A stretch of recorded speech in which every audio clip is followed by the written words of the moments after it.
Você já parou para pensar em como um único momento de crueldade pode mudar o destino de duas pessoas para sempre? Para Marina dos Santos, aquela manhã de sábado começou como todas as outras nos últimos 3 anos. Ela acordou às 5 da madrugada no pequeno quarto dos fundos da mansão Tavares, em Alphaville, vestiu seu uniforme cinza impecavelmente passado e desceu para a cozinha antes que o sol nascesse completamente. Seus passos eram silenciosos no mármore frio, quase fantasmagóricos. Ela aprendera a se mover assim, como se não existisse, como se sua presença não merecesse fazer barulho. Rodrigo Tavares, o dono da mansão e herdeiro de um império imobiliário, preferia assim. Gostava de acordar e encontrar tudo pronto, como se a vida se organizasse sozinha ao seu redor, sem esforço, sem rostos, sem nomes. Marina preparou o café expresso exatamente como ele gostava, forte e amargo, e dispôs as torradas francesas com geleia de framboesa importada no aparelho de porcelana que valia mais do que 3 meses do seu salário. Enquanto trabalhava, permitiu-se um breve momento de olhar pela janela. O jardim estava florido, cheio de rosas brancas que ela mesma ajudava o jardineiro a cuidar. Havia beleza naquela casa, mas era uma beleza que não lhe pertencia. Era como viver dentro de um quadro que você pode admirar, mas nunca tocar de verdade. Naquela noite haveria a festa. A tal festa que Rodrigo planejava há meses, um evento para impressionar investidores e celebridades. A mansão já estava sendo decorada desde a semana anterior. Marina vira os caminhões chegarem com flores exóticas, lustres de cristal temporários, uma fonte de champanhe que custara uma fortuna. Tudo precisava ser perfeito. E ela, como sempre, precisava ser invisível. Rodrigo desceu para o café da manhã às 8 em ponto, usando um roupão de seda e falando ao celular. Ele tinha 42 anos, cabelos grisalhos nas têmporas que lhe davam um ar de distinção, e aquele sorriso fácil de quem nunca precisou pedir nada, por favor. Nem olhou para Marina quando ela serviu o café. Para ele, ela era parte da mobília, uma engrenagem da máquina perfeita que era sua vida.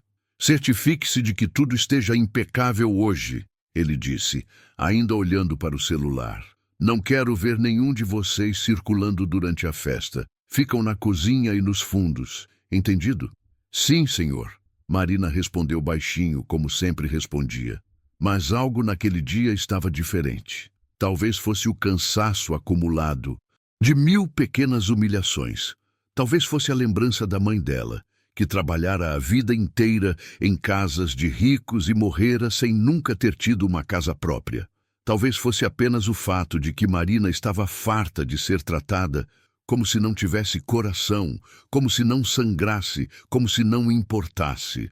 Às 3 da tarde, quando a casa já fervilhava com os preparativos finais, Marina subiu ao seu quarto para trocar de uniforme.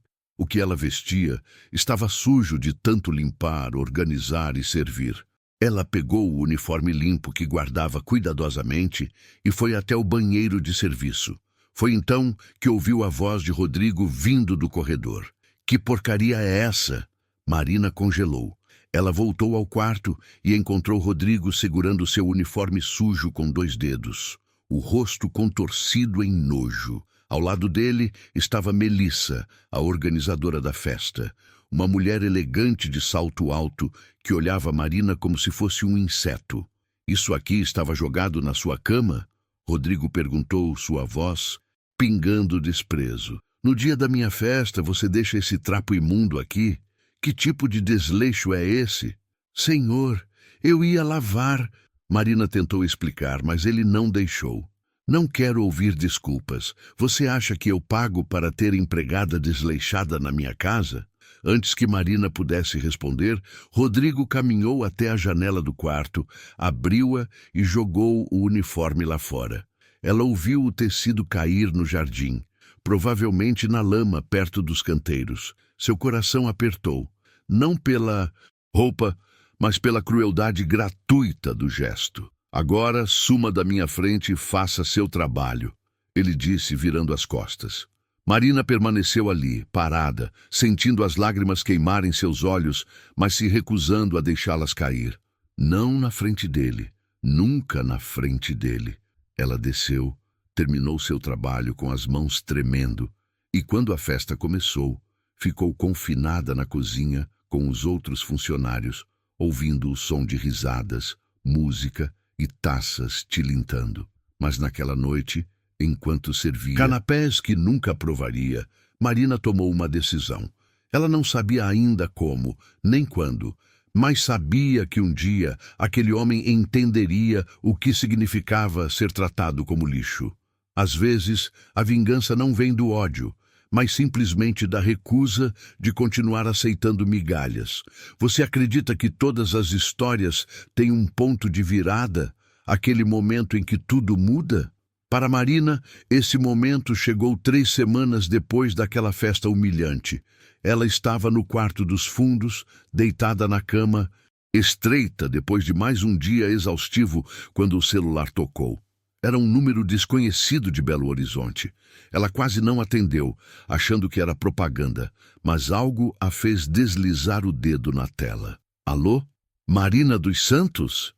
A voz do outro lado era formal, masculina, profissional. Sim, sou eu. Meu nome é Dr. Henrique Paiva. Sou advogado do escritório Paiva em Associados. Preciso falar com a senhora sobre um assunto delicado. Diz respeito à sua mãe, Dona Conceição dos Santos. Marina disparou. Sua mãe havia falecido 2 anos antes, vítima de um câncer que descobriram tarde demais. Ela trabalhara até o último suspiro, literalmente, limpando a casa de uma família rica em Belo Horizonte. Marina ainda sentia a falta dela todos os dias, a falta dos conselhos sábios, da risada fácil, do abraço que consertava qualquer dia ruim. O que aconteceu? Marina perguntou, a voz embargada. Nada de ruim. Pode ficar tranquila. Na verdade, tenho boas notícias. Muito boas. Senhora pode vir até nosso escritório em Belo Horizonte nos próximos dias. É algo que precisa ser tratado pessoalmente. Marina sentiu um misto de curiosidade e medo. Ela não tinha dinheiro para viagens. Mal conseguia guardar alguma coisa do salário depois de ajudar a pagar o tratamento da mãe, mesmo depois dela já ter partido. Eu não sei se consigo. Estou trabalhando e nós custeamos a viagem. O advogado interrompeu gentilmente. É importante, Marina. Muito importante. Diz respeito à herança. Sua mãe não tinha nada. Vivera de salário em salário a vida inteira, dormindo em quartos de empregada, comendo restos, juntando moedas. Que herança poderia haver? Mas Marina aceitou. Conseguiu folga, alegando uma emergência familiar, pegou um ônibus na rodoviária do Tietê e viajou às 6 horas até Belo Horizonte com o coração aos pulos. O escritório ficava numa região nobre da cidade, um prédio espelhado que refletia o céu azul de Minas. Ela se sentiu pequena entrando ali, com sua roupa simples, sua mochila surrada. Dr. Henrique era um homem de uns 60 anos, cabelos brancos, óculos de aro fino e um sorriso gentil que imediatamente a deixou mais à vontade. Ele a recebeu em uma sala com vista para a cidade e ofereceu café, que ela aceitou nervosa. Marina, eu vou ser direto porque sei que deve estar ansiosa. Ele começou, abrindo uma pasta. Sua mãe trabalhou por 40 anos para a família Albuquerque. Os patrões dela, Senhor Bernardo e Dona Irene, faleceram. Recentemente, com poucos meses de diferença um do outro. Eles não tiveram filhos. Marina acenou, sem entender aonde aquilo levava. No testamento, eles deixaram toda a fortuna para uma instituição de caridade, mas fizeram questão de incluir uma cláusula específica. Ele pausou, olhando para ela com uma intensidade estranha. Eles deixaram uma propriedade para sua mãe em reconhecimento aos anos de dedicação. Como ela já faleceu, a propriedade passa automaticamente para você. Uma propriedade, Marina repetiu atordoada. Tipo, uma casa? Uma mansão, ele corrigiu sorrindo. em Alphaville, São Paulo, com todos os documentos quitados, incluindo o IPTU dos próximos 5 anos. Além disso, há uma quantia de R$ 2 milhões depositada em conta, destinada à manutenção da propriedade e ao seu sustento. O mundo de Marina parou. Ela ouviu as palavras, mas elas não faziam sentido. Mansão, Alphaville, 2 milhões. Era como se ele estivesse falando em outro idioma. Deve haver algum engano, ela sussurrou. Não há engano. Está tudo aqui documentado e registrado. A propriedade é sua, Marina. Legalmente, oficialmente, sua. Ele deslizou os papéis pela mesa. Marina viu o endereço e seu sangue congelou. Rua das Acácias, 428. Ela conhecia aquela rua. Conhecia muito bem. Era a mesma rua da mansão Tavares. Na verdade, ficava a apenas 3 casas de distância. Quando posso? Quando isso? Ela não conseguia formar frases completas. Você pode tomar posse. Imediatamente. A casa está vazia, mas em perfeito estado. Os Albuquerque a mantinham como investimento. Todos os móveis, tudo está lá. Marina assinou os documentos como se estivesse em transe. Recebeu as chaves, pesadas e frias, na palma da mão. Voltou para São Paulo naquela mesma noite, mas não voltou para a mansão Tavares. Foi direto para o endereço novo, o endereço que agora era dela. Quando o táxi parou em frente ao portão, ela precisou segurar o banco para não desmaiar. A mansão era imponente, com jardins impecáveis, uma fachada de pedra portuguesa e janelas enormes que brilhavam sob a luz dos postes. Era maior que a casa de Rodrigo, mais elegante, mais bonita. Marina entrou, acendeu as luzes e caminhou pelos cômodos vazios, sentindo as lágrimas finalmente escorrerem. Não eram lágrimas de tristeza, eram de libertação, de justiça poética, de uma reviravolta que nem nos seus sonhos mais loucos ela ousara imaginar. Ela pegou o celular e digitou uma única mensagem para Rodrigo. Não voltarei mais. Peço dispensa imediata. Obrigada pelos anos de serviço. Ele nem respondeu, mas responderia. Em breve. Ele responderia. Você já sentiu aquela vertigem de quando a vida muda tão rápido que você não consegue acompanhar? Marina passou os primeiros dias na nova mansão como se estivesse vivendo um sonho do qual temia acordar. Ela caminhava pelos corredores tocando as paredes, certificando-se de que eram reais, de que aquilo tudo não era uma pegadinha cruel do destino. Havia 5 suítes, uma sala de estar que mais parecia um salão de baile, uma cozinha gourmet equipada com eletrodomésticos que ela só vira em revistas e uma piscina nos fundos que refletia o céu como um espelho líquido. Mas a casa estava vazia de vida e Marina sabia que precisava preenchê-la não apenas com móveis, mas com propósito. Ela contratou uma advogada, doutora Cláudia Mendes, uma mulher de uns 50 anos, cabelos curtos e ar determinado, para ajudá-la a entender sua nova realidade. Você precisa se blindar, Cláudia disse na primeira reunião, sentada na sala de estar ainda sem decoração. Dinheiro atrai olhares e nem todos são bem intencionados. Vamos estruturar tudo: empresas, investimentos, proteção patrimonial. Marina concordou, ainda tentando processar que agora tinha uma advogada particular. Cláudia também sugeriu algo que Marina não esperava. Você deveria fazer uma festa de inauguração, apresentar-se à sociedade local, mostrar que você pertence a este lugar. A ideia era assustadora e tentadora ao mesmo tempo. Marina nunca pertencera a lugar nenhum. Sempre fora a que servia, nunca a servida. Mas algo dentro dela, uma fagulha de coragem ou talvez de desejo de justiça, a fez concordar.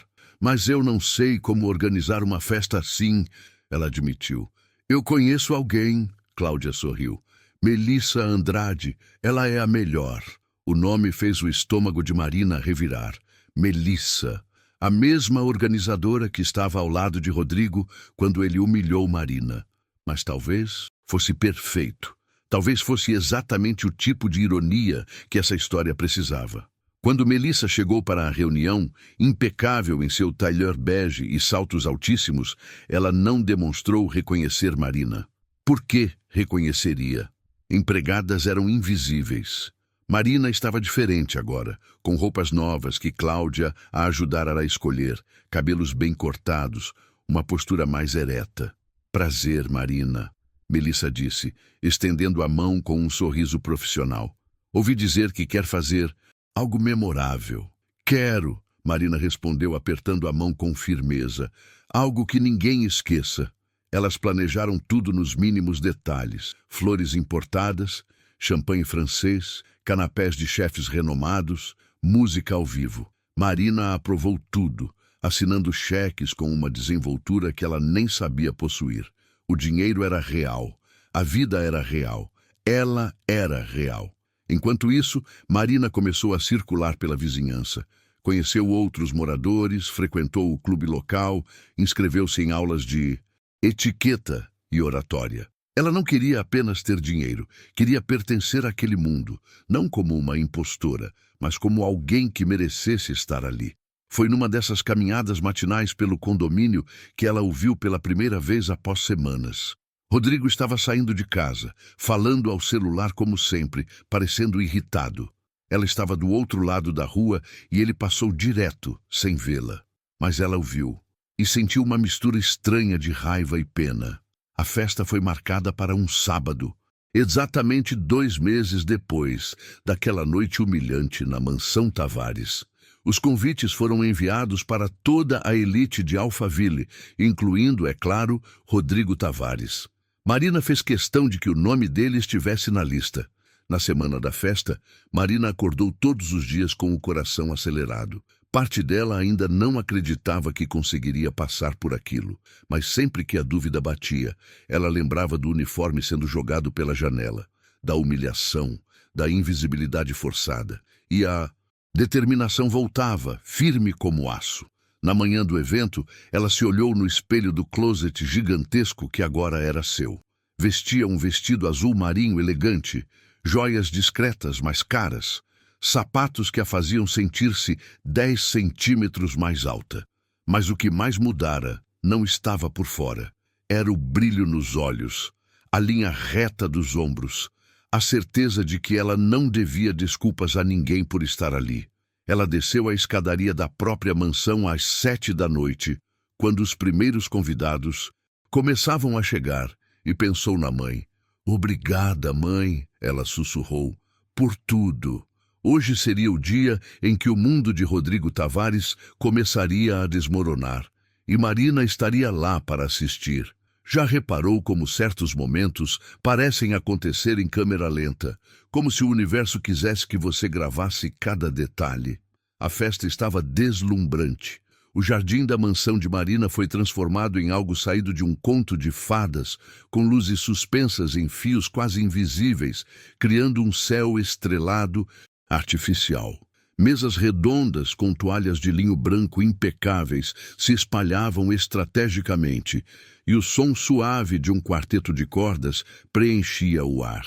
O champanhe corria solto, e os convidados, todos membros da alta sociedade de Alphaville, circulavam impressionados com a beleza do lugar e curiosos sobre a anfitriã. Marina recebeu cada pessoa com elegância, ensaiada, mas genuína. Ela descobrira nas últimas semanas que ser gentil com pessoas ricas era muito mais fácil do que ser gentil enquanto as servia. Eles sorriam de volta agora, olhavam em seus olhos, perguntavam seu nome. Foi às 8h15 que Rodrigo Tavares chegou. Ele entrou pelo portão principal, dirigindo seu Mercedes prata, entregou as chaves para o manobrista e caminhou em direção ao jardim com aquela confiança característica de quem nunca foi rejeitado na vida. Usava um terno cinza escuro que provavelmente custara mais do que Marina ganhava em 6 meses na casa dele. Ao lado dele estava Vanessa, sua namorada do momento, uma modelo de pernas longas e sorriso profissional. Marina o viu de longe e sentiu o coração acelerar, mas não de medo. Era a adrenalina pura, a emoção de um predador que finalmente acuara sua presa. Ela esperou Deixou que ele circulasse, pegasse uma taça de champanhe, cumprimentasse conhecidos. Deixou que ele se sentisse confortável. Foi Melissa quem, sem saber, preparou o terreno. Ela se aproximou de Rodrigo com seu sorriso eficiente e disse algo que Marina ouviu de onde estava. Rodrigo, que surpresa boa ver você aqui. Precisa conhecer a dona da casa. Ela é incrível. Marina, ela acenou para Marina, que começou a caminhar em direção a eles com passos medidos. Rodrigo virou o rosto na direção dela, ainda segurando a taça, ainda com aquela expressão de superioridade tediosa. E então seus olhos a encontraram. Marina viu o exato momento em que ele a reconheceu. Foi como assistir uma construção desmoronar em câmera lenta. Os olhos dele se arregalaram, a boca entreabriu. Levemente, a taça quase escorregou de sua mão. Ele piscou várias vezes, como se o cérebro estivesse travado tentando processar a informação impossível diante dele. Rodrigo, Marina disse, estendendo a mão com um sorriso que não chegava aos olhos. Que prazer tê-lo em minha casa. Ele olhou para a mão dela como se fosse uma cobra, depois de volta para o rosto dela, depois para a mansão atrás dela. Marina, a própria, ela respondeu, a voz calma, quase doce. Não vai me cumprimentar?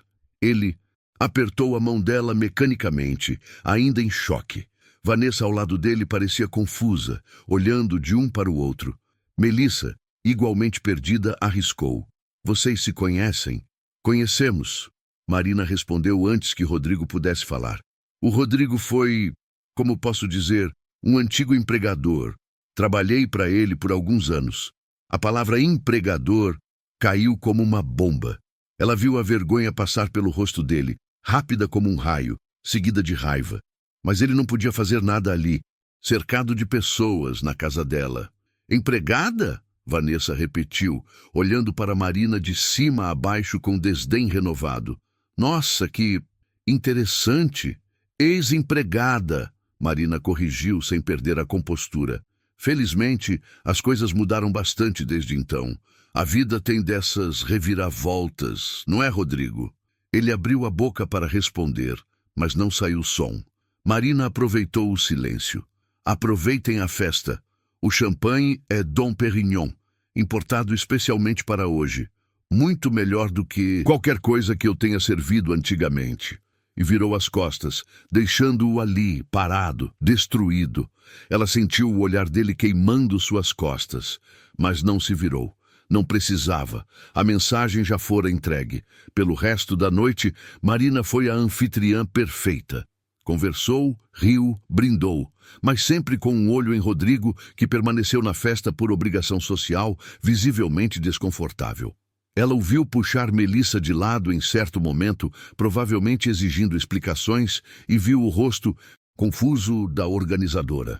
Quando a festa terminou, já passava da meia-noite. Os últimos convidados se despediram elogiando tudo, pedindo para serem convidados novamente. Marina fechou o portão, tirou os sapatos e caminhou descalça até a sala, onde se deixou cair no sofá. Cláudia, que ficara até o fim, sentou ao lado dela com 2 taças de vinho. Você foi perfeita, disse, brindando. Eu só fui eu, Marina respondeu, sorrindo cansada. Pela primeira vez em muito tempo, eu só fui eu. Lá fora, na mansão 3 casas adiante, Rodrigo Tavares não conseguiu pregar o olho naquela noite. Ele rolou na cama, atormentado por perguntas que não faziam sentido. Como? Como uma empregada, uma simples empregada, acabara dona de uma mansão maior que a dele? De onde viera o dinheiro? Seria golpe? Seria crime? Mas no fundo, abaixo da confusão e da raiva, havia algo menor, mais silencioso e mais perigoso. A primeira rachadura no ego que ele passara a vida construindo. Pela primeira vez, Rodrigo Tavares sentiu medo, e Marina, dormindo em lençóis de algodão egípcio pela primeira vez na vida, sonhou com a mãe sorrindo. Você conhece aquele ditado sobre como o universo tem senso de humor cruel? Rodrigo Tavares não era homem de aceitar derrotas, especialmente não de uma ex-empregada. Nos dias seguintes à festa, ele contratou um investigador particular, um sujeito carrancudo chamado Bento, especializado em descobrir verdades inconvenientes. Como ele mesmo se vendia, Rodrigo queria saber tudo. De onde viera o dinheiro de Marina, se havia algo ilegal, qualquer coisa que pudesse usar para derrubá-la. Mas enquanto Rodrigo conspirava, seus próprios problemas começavam a aparecer. A empresa dele, Tavares Imóveis, vinha enfrentando turbulências financeiras que ele escondia de todos. 2 empreendimentos haviam falhado no último ano. Investidores estavam impacientes e havia um processo trabalhista de um ex-funcionário que ameaçava expor práticas duvidosas da empresa. Marina, por outro lado, florescia. Com a ajuda de Cláudia, ela investiu parte do dinheiro em ações e fundos, garantindo estabilidade. Mas mais do que isso, ela começou a usar sua nova posição para algo maior. Ela doou para instituições que apoiavam empregadas domésticas, criou um pequeno fundo para ajudar mulheres em situação de vulnerabilidade e começou a frequentar eventos beneficentes onde sua história, aos poucos, se tornava conhecida. Ela não escondia seu passado. Pelo contrário, quando alguém perguntava sobre sua trajetória, ela contava com honestidade. Fui empregada doméstica a vida toda, assim como minha mãe. Recebi uma herança inesperada de antigos patrões que reconheceram nossa dedicação. Estou aqui para honrar a memória dela e ajudar quem ainda está na luta.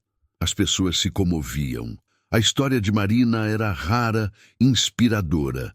Ela começou a receber convites para palestras, entrevistas em podcasts locais, reportagens em revistas. Sua narrativa de superação tocava corações e seu carisma natural, antes reprimido por anos de invisibilidade, finalmente tinha espaço para brilhar. Rodrigo assistia tudo isso de longe, com uma mistura de incredulidade e raiva crescente. Ele via as postagens nas redes sociais, lia as matérias, ouvia os comentários nos eventos sociais. Marina estava se tornando querida, admirada. E ele? Ele era o patrão cruel da história, mesmo que ninguém soubesse ainda. Foi numa tarde de quinta-feira que Bento, o investigador, entregou o relatório. Rodrigo o abriu ansioso, procurando por algo, qualquer coisa que pudesse usar. Mas o relatório era decepcionante. Marina dos Santos não tinha nada de ilegal. A herança era legítima, documentada. Os antigos patrões dela realmente haviam deixado tudo em testamento. Não havia fraude, não havia crime. Ela é limpa, Bento disse encolhendo os ombros. Nasceu pobre, trabalhou a vida toda, teve sorte. Simples assim. Rodrigo amassou o relatório e o jogou na mesa, frustrado. Não era justo. Como alguém como ela podia ter tudo sem fazer por merecer, sem herdar de família, sem construir império? Ele não conseguia aceitar que o universo funcionasse assim. Mas o universo não terminou com ele. 2 semanas depois, uma bomba explodiu na vida de Rodrigo. A Receita Federal abriu uma investigação sobre sonegação de impostos na Tavares Imóveis. Alguém havia denunciado irregularidades, e agora auditores estavam vasculhando os livros contábeis da empresa. Pior, o processo trabalhista que ele tentava abafar ganhou força quando outros ex-funcionários se juntaram, criando uma ação coletiva. O nome de Rodrigo Tavares, antes sinônimo de sucesso, começou a aparecer em noticiários econômicos associado a escândalo e suspeitas. Investidores recuaram, contratos foram cancelados e o valor das ações da empresa despencou. Marina soube de tudo, é claro. Alphaville era uma bolha onde todo mundo sabia de tudo. Mas ela não sentiu alegria. Sentiu algo estranho, quase como pena. Ela não desejara a ruína dele, apenas desejara justiça para si mesma. Foi Cláudia quem trouxe a notícia que mudaria tudo. Ela apareceu na mansão de Marina numa manhã nublada, com uma expressão séria. Rodrigo está vendendo a mansão, ela disse, sentando à mesa da cozinha. Precisa de dinheiro rápido para cobrir dívidas e processos. Vai a leilão na semana que vem. Marina ficou em silêncio, mexendo o café distraidamente. E achei que você gostaria de saber, caso queira fazer alguma coisa. Marina ergueu os olhos, encontrando-os de Cláudia. Como? O quê? Como comprar? Cláudia disse simplesmente. Você tem recursos e seria poético. Seria poético. Seria também cruel, vingativo, excessivo. Marina passou os próximos dias pensando nisso, dividida. Ela queria realmente fazer Rodrigo passar pela mesma humilhação que ele a fizera passar? Ou isso a tornaria igual a ele? Mas então ela se lembrou. Lembrou do uniforme voando pela janela. Lembrou de todos os suma da minha frente. Lembrou da invisibilidade forçada, da dignidade roubada e tomou sua decisão. No dia do leilão, Marina estava lá. Você já viu alguém perder tudo e não conseguir acreditar que aquilo está realmente acontecendo? O leilão aconteceu numa sala discreta de um cartório em São Paulo, longe dos holofotes que Rodrigo tanto temia. Ele estava lá, sentado numa cadeira de plástico desconfortável, parecendo tentar novamente continuardez, anos mais velho do que há alguns meses. O terno que usava estava impecável, mas havia algo derrotado em sua postura, nos ombros, caídos, no jeito como suas mãos tremiam ligeiramente sobre os joelhos. Marina entrou no último minuto, acompanhada por Cláudia. Ela vestia algo simples, uma calça social preta e uma blusa branca, nada ostensivo. Não queria parecer que estava comemorando. Mas quando Rodrigo a viu, algo nele se partiu visivelmente. Ele abriu a boca, fechou e simplesmente desviou o olhar, incapaz de sustentar o peso daquele encontro. O leiloeiro, um homem de voz monótona, começou o processo. Havia alguns interessados, empresários que viam oportunidade em comprar uma propriedade de valor abaixo do mercado. Os lances começaram baixos, subiram gradualmente. Rodrigo assistia tudo em silêncio, as mãos agora cerradas em punhos sobre as coxas. Marina esperou. Ela sabia que pressa não era necessária. Quando os lances começaram a desacelerar, quando o valor se aproximou do limite que a maioria estava disposta a pagar, ela ergueu a plaquinha pela primeira vez. Rodrigo virou a cabeça tão rápido que Marina ouviu o estalo do pescoço dele. Os olhos dele se encontraram e ela viu tudo ali. Raiva, humilhação, desespero, súplica silenciosa. Mas ela não desviou o olhar. Segurou o peso daquele momento com uma firmeza que ela mesma não sabia possuir. Os outros interessados tentaram continuar, mas Marina cobriu cada lance sem hesitar. Sua voz era calma, decidida. Cláudia, ao lado dela, não disse nada, apenas anotava valores numa pasta, profissional até o fim, quando o leiloeiro bateu o martelo pela última vez, declarando Marina dos Santos como a nova proprietária da mansão Tavares. O silêncio na sala foi ensurdecedor. Rodrigo se levantou devagar, cambaleante, e saiu sem olhar para trás. Nem assinou os papéis pessoalmente, deixou isso para seu advogado, um homem de meia idade que parecia tão constrangido quanto ele. Marina assinou tudo com mãos firmes. Quando recebeu as chaves, ela as segurou por um longo momento, sentindo o peso frio do metal. Eram as mesmas chaves que ela nunca pudera tocar. Quando trabalhava lá, as chaves que abriam portas que ela só podia atravessar, carregando bandejas e baldes. "Está tudo bem?" Cláudia perguntou baixinho. "Está", Marina respondeu. E era verdade. Ela não sentia triunfo, mas também não sentia culpa. Sentia encerramento. 3 dias depois, Marina entrou na antiga mansão Tavares pela primeira vez como dona. A casa estava vazia. Rodrigo já havia removido todos os seus pertences. Ela caminhou pelos cômodos devagar, memórias inundando cada passo. Ali era onde ela limpava os espelhos todas as manhãs. Ali era onde ela servia o café que ele nunca agradeceu. E ali, naquele quarto pequeno e abafado nos fundos, era onde ela dormia, sonhando com uma vida diferente. Ela subiu até aquele quarto, empurrou a porta e ficou parada na soleira. A janela ainda estava lá, a mesma janela por onde seu uniforme fora jogado. Marina se aproximou, abriu-a e respirou fundo o ar que entrou. Acabou, ela sussurrou. Acabou. Nos meses seguintes, decisões Marina tomou que surpreenderam a todos. Ela não transformou a mansão de Rodrigo em sua nova casa. Em vez disso, converteu-a em um espaço de acolhimento. Com a ajuda de organizações sociais e doações, ela criou a Casa Conceição, em homenagem à mãe, um centro de apoio e capacitação para empregadas domésticas. Lá, mulheres podiam aprender novos ofícios, receber orientação jurídica, fazer terapia gratuita e encontrar uma rede de apoio. A notícia se espalhou rapidamente. Revistas publicaram matérias extensas sobre a transformação, sobre Marina e sua história. Ela foi convidada para programas de televisão, mas recusou a maioria. Não queria holofotes, queria impacto real. Rodrigo, enquanto isso, desapareceu da vida pública. Boatos diziam que ele se mudara para o interior de São Paulo, vivendo de forma modesta, tentando reconstruir o que sobrara. Alguns diziam que ele trabalhava agora como consultor, uma ironia cruel considerando que ele passara de dono de império a empregado. Marina pensava nele às vezes, mas sem raiva. Ela aprendera que vingança não precisava ser destruição.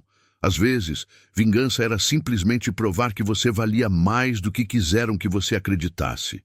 1 ano depois da compra, num sábado de sol, Marina organizou a inauguração oficial da Casa Conceição.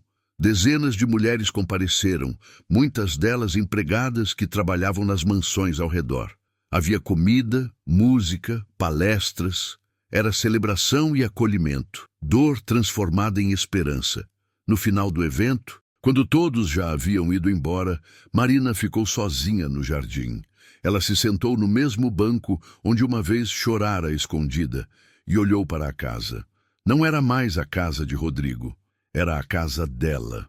Ou melhor, era a casa de todas elas. O celular vibrou. Era uma mensagem de número desconhecido. Marina abriu, curiosa. Parabéns pelo projeto. É bonito o que você está fazendo. Peço desculpas por tudo. Rodrigo. Ela leu a mensagem 2 vezes. Parte dela queria responder algo cortante, definitivo. Outra parte, a parte que havia crescido com tudo aquilo, simplesmente deletou a mensagem sem responder. Algumas pessoas não merecem o encerramento que buscam. Algumas pessoas precisam viver com o peso de seus erros, sem o conforto do perdão. Marina se levantou, guardou o celular e entrou na casa. Amanhã seria outro dia de trabalho, outro dia de ajudar mulheres a encontrarem sua voz, sua força, sua liberdade. E isso, percebeu ela, era muito melhor do que qualquer vingança. Às vezes, a melhor resposta não é abaixar-se ao nível de quem te machucou, mas subir tão alto que eles não consigam mais alcançar você. Você acredita que as pessoas podem realmente mudar? Ou apenas aprendem a esconder melhor quem sempre foram? Passaram-se mais 6 meses desde a inauguração da Casa Conceição. O projeto crescia de forma orgânica e bonita, sustentado não apenas pelo dinheiro de Marina, mas por doações de empresas, parcerias com ONGs e o trabalho voluntário de psicólogas, advogadas e professoras que acreditavam na causa. Mais de 200 mulheres já haviam passado por ali, e muitas delas conseguiram mudar de vida, sair de situações abusivas, conquistar independência financeira. Marina acordava todos os dias com propósito. Ela ainda morava na mansão que herdara, mas passava a maior parte do tempo na Casa Conceição, coordenando atividades, conversando com as mulheres, ouvindo histórias que ecoavam a dela e a de sua mãe. Cada relato era uma ferida aberta, mas também uma oportunidade de cura coletiva. Foi numa terça-feira chuvosa de março que algo inesperado aconteceu. Marina estava no escritório da casa, revisando planilhas de despesas, quando Júlia, a recepcionista, bateu na porta com uma expressão estranha. Marina, tem um homem aqui querendo falar com você. Diz que é pessoal. Marcou o horário? Não, mas ele disse que... Bom, ele disse que você o conhece. O nome é Rodrigo Tavares. O nome caiu como um raio. Marina largou a caneta, sentindo o coração acelerar. Ela não o via pessoalmente desde o dia do leilão, e depois daquela mensagem de texto, meses atrás, não tivera mais notícias. O que ele queria agora? Mando ele embora? Júlia perguntou protetora. Marina respirou fundo. Não, pode deixar entrar. Júlia hesitou, mas obedeceu. Minutos depois, Rodrigo apareceu na porta. Marina quase não o reconheceu. Ele estava magro, muito magro, com olheiras profundas e cabelos grisalhos que agora dominavam toda a cabeça. Usava roupas simples, jeans e uma camisa xadrez desbotada, e carregava uma mochila surrada nas costas. Parecia um homem que havia envelhecido uma década em meses. Marina, ele disse a voz rouca, quase um sussurro. Rodrigo, ela respondeu neutra. O que você quer? Ele entrou devagar, como se esperasse ser expulso a qualquer momento. Eu sei que não tenho direito de estar aqui. Sei que você provavelmente nunca quer me ver de novo, mas eu precisava te pedir desculpas, pessoalmente, olhando nos seus olhos. Marina cruzou braços. Não disse nada. Deixou que o silêncio pesasse sobre ele. Rodrigo continuou, as palavras saindo com dificuldade. Eu fui um monstro com você. E não foi só com você, foi com todos que trabalharam para mim. Eu os tratava como se fossem nada, como se não fossem pessoas. Eu sei disso agora. Perder tudo me fez enxergar o quanto eu era vazio, o quanto eu construí minha vida esmagando os outros. Ele pausou, engolindo seco. Não estou pedindo perdão porque acho que mereço. Não mereço. Pedindo porque você merece ouvir que eu estava errado. Completamente, terrivelmente errado. Marina o observou em silêncio. Parte dela queria sentir satisfação ao vê-lo destruído, mas tudo que sentia era um cansaço profundo. Por que você está me dizendo isso agora, Rodrigo? O que você quer de mim? Nada, ele respondeu rápido. Não quero nada. Só queria que você soubesse. E queria te dizer que o que você está fazendo aqui... Ele gesticulou vagamente para a casa ao redor. É incrível. É mais do que eu jamais fiz por alguém na vida inteira. Marina se levantou, caminhou até a janela. Lá fora, a chuva caía mansa, lavando as ruas. Você sabe por que eu fiz isso aqui? Não foi por vingança. Foi porque eu entendi que raiva não constrói nada. Ódio não constrói nada. Eu podia ter usado essa casa só para esfregar na sua cara que eu venci, mas isso não mudaria nada. Não me tornaria melhor pessoa. Ela se virou para ele. Eu não sei se você mudou de verdade, Rodrigo. Não sei se essa humildade é genuína ou se é só resultado de você ter perdido tudo. Mas vou te dizer uma coisa. Eu te perdoo. Não por você, mas por mim. Porque carregar raiva de você estava me pesando. E eu não quero mais esse peso. Rodrigo deixou escapar um som que era meio soluço, meio suspiro de alívio. Lágrimas escorreram pelo rosto dele, silenciosas. Mas, Marina continuou, a voz firme, perdoar não significa esquecer, e não significa que eu confio em você ou que quero você na minha vida. Você fez suas escolhas. Rodrigo, agora precisa viver com elas. Ele acenou, limpando o rosto com as costas da mão. Eu entendo. Obrigado por me receber. É mais do que eu merecia. Rodrigo se virou para sair, mas parou na porta. Marina, você é tudo que eu fingi ser, e nunca fui. Depois que ele saiu, Marina ficou sozinha no escritório por um longo tempo. Ela não sabia se Rodrigo realmente mudara, se aquelas lágrimas eram genuínas ou performáticas. Mas descobriu que não importava. Ela não precisava da redenção dele para seguir em frente. Ela já estava livre. Naquela noite, Marina voltou para sua mansão e ligou para Cláudia. Você estava certa, ela disse, sobre tudo, sobre usar minha história para ajudar outros, sobre transformar dor em propósito. Você fez isso sozinha, Cláudia respondeu. Eu só dei um empurrãozinho. Depois de desligar, Marina foi até o closet e procurou numa caixa guardada no alto. Lá estava ele, o uniforme cinza que ela usava na casa de Rodrigo, o mesmo que ele jogara pela janela. Ela o havia guardado, não por masoquismo, mas como lembrete. Um lembrete de onde veio, do que sobreviveu, da jornada que percorreu.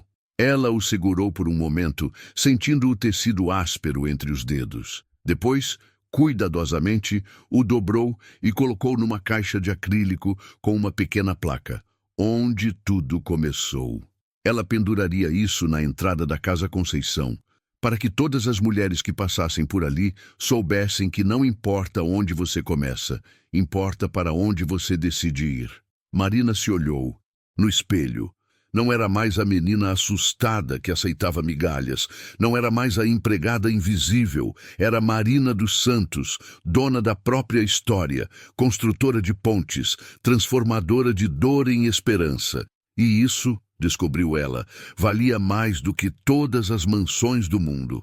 Às vezes, a verdadeira vitória não está em destruir quem te machucou, mas em construir algo tão bonito que a dor se torna irrelevante. Você já percebeu que os finais mais importantes não são dramáticos, mas silenciosamente transformadores? 2 anos se passaram desde o dia em que Rodrigo apareceu na Casa Conceição. A vida seguiu seu curso, como sempre segue, trazendo mudanças pequenas e grandes que juntas redefiniram completamente a paisagem da existência de Marina. A Casa Conceição se tornou referência nacional. Reportagens de grandes veículos de comunicação visitaram o projeto, documentários foram feitos, e Marina foi convidada para palestrar em universidades e conferências sobre empreendedorismo social. Ela aceitou alguns convites, principalmente os que poderiam trazer visibilidade e recursos para a causa, mas continuou evitando os holofotes tanto quanto possível. Não era sobre ela, nunca foi. O projeto expandiu. Com parcerias estratégicas, Marina conseguiu abrir mais 2 centros, um na zona leste de São Paulo e outro no Rio de Janeiro. Cada um funcionava com a mesma filosofia: acolher, capacitar, empoderar. Não era caridade, era justiça. Era devolver dignidade a mulheres que a sociedade insistia em tornar invisíveis. Marina também mudou. Não externamente ela sempre fora bonita, mas agora havia uma luz diferente em seus olhos. Era a luz de quem encontrou propósito, de quem transformou trauma em missão. Ela fez amizades verdadeiras, não baseadas em dinheiro ou posição social, mas em valores compartilhados. Cláudia se tornou mais que advogada, tornou-se irmã de alma. Elas jantavam juntas toda sexta, conversando sobre tudo e nada, rindo de coisas bobas, chorando quando necessário. Marina também começou a namorar, algo que ela não imaginava fazer. O nome dele era Felipe, um professor de história que conheceu numa palestra sobre desigualdade social. Ele era gentil, curioso e a tratava como igual desde o primeiro momento. Não se impressionava com o dinheiro dela, mas se impressionava com sua história, sua força, sua compaixão. Eles construíam algo devagar, sem pressa, aprendendo um com o outro. Quanto a Rodrigo, Marina soube por terceiros que ele estava reconstruindo a vida. Nada grandioso, nada como antes. Ele trabalhava como consultor para pequenas empresas, morava num apartamento modesto em Campinas e, segundo boatos, estava tentando reparar relacionamentos que destruíra ao longo dos anos. Marina não sabia se era verdade, se a transformação dele era genuína ou apenas consequência da queda, mas descobriu que não importava. A história dela não dependia mais da dele. Foi num sábado de outubro, durante o evento anual da Casa Conceição, que algo especial aconteceu. Marina estava ajudando a organizar as mesas do almoço comunitário quando uma mulher se aproximou. Ela devia ter uns 60 anos, cabelos brancos presos num coque, e nos olhos havia um brilho de reconhecimento. "Marina dos Santos?" A mulher perguntou, a voz trêmula. "Sim, sou eu", Marina respondeu sorrindo. "Posso ajudar?" A mulher segurou as mãos de Marina com força. "Você não me conhece, mas eu conheci sua mãe. Conceição. Nós trabalhávamos juntas há muitos anos. Antes dela ir para Belo Horizonte, o coração de Marina apertou. Você conheceu minha mãe? Conheci. Ela era minha amiga. Perdi contato quando ela se mudou e só soube que ela tinha partido quando vi uma reportagem sobre você e este lugar. Eu precisava vir, precisava te conhecer, te dizer que... A mulher pausou, emocionada, que sua mãe ficaria tão orgulhosa, tão imensamente orgulhosa. Lágrimas escorreram pelo rosto de Marina. Ela abraçou a mulher e as duas ficaram ali, entrelaçadas, chorando e rindo ao mesmo tempo. Era como se um pedaço da mãe dela tivesse voltado, nem que fosse por um momento, para dizer que estava tudo bem, que ela fizera certo, que o legado continuava. Depois que a mulher foi embora, prometendo voltar, Marina ficou sozinha no jardim da casa. Ela olhou ao redor, vendo dezenas de mulheres conversando, rindo, comendo, existindo plenamente. Mulheres que antes eram invisíveis e agora eram vistas. Mulheres que antes aceitavam migalhas e agora sabiam que mereciam o mundo inteiro. Marina pensou em tudo o que acontecera, o uniforme no lixo, a humilhação, a herança inesperada, a vingança que se transformou em algo maior. Ela pensou em Rodrigo, em como ele representava um sistema inteiro que esmaga pessoas como ela. Mas ela também pensou em como esse sistema não era invencível, em como um ato de bondade de antigos patrões mudara tudo, em como ela escolhera usar essa chance não para se tornar como Rodrigo, mas para ser melhor que ele jamais poderia ser. Naquela noite, já em casa, Marina escreveu no diário que começara a manter. A última entrada dizia: Hoje entendi que minha história nunca foi sobre vingança, foi sobre recusa. Recusa de aceitar que meu valor era determinado por onde eu nasci ou pelo que eu fazia. Recusa de acreditar que humilhação era normal. Recusa de deixar que a crueldade de um homem definisse minha vida. Eu não derrotei Rodrigo. Eu me libertei dele. E essa é a maior vitória de todas. Ela fechou o diário, apagou a luz e dormiu profundamente. Sem pesadelos, sem mágoas, sem correntes, apenas paz. A paz de quem sabe que sua vida finalmente pertence apenas a ela mesma. E na casa, 3 ruas adiante, num apartamento simples em Campinas, Rodrigo Tavares também escrevia. Numa carta que nunca enviaria, ele anotava: Eu aprendi tarde demais que poder sem compaixão é apenas crueldade, que riqueza sem empatia é apenas vazio. Marina me ensinou isso sem dizer uma palavra. Ela me ensinou sendo tudo que eu não fui. E por isso, paradoxalmente, ela me deu um presente, a chance de tentar ser melhor, mesmo que seja tarde demais para importar. 2 caminhos que se cruzaram, se destruíram e depois se separaram para sempre. Um escolheu a ascensão através do esmagamento dos outros. Outro escolheu a ascensão, apesar disso. E no final, apenas um deles conseguiu dormir em paz. Às vezes, a justiça não precisa de tribunais ou juízes. Às vezes, ela simplesmente acontece quando você decide que merece mais do que o mundo insistiu em te oferecer.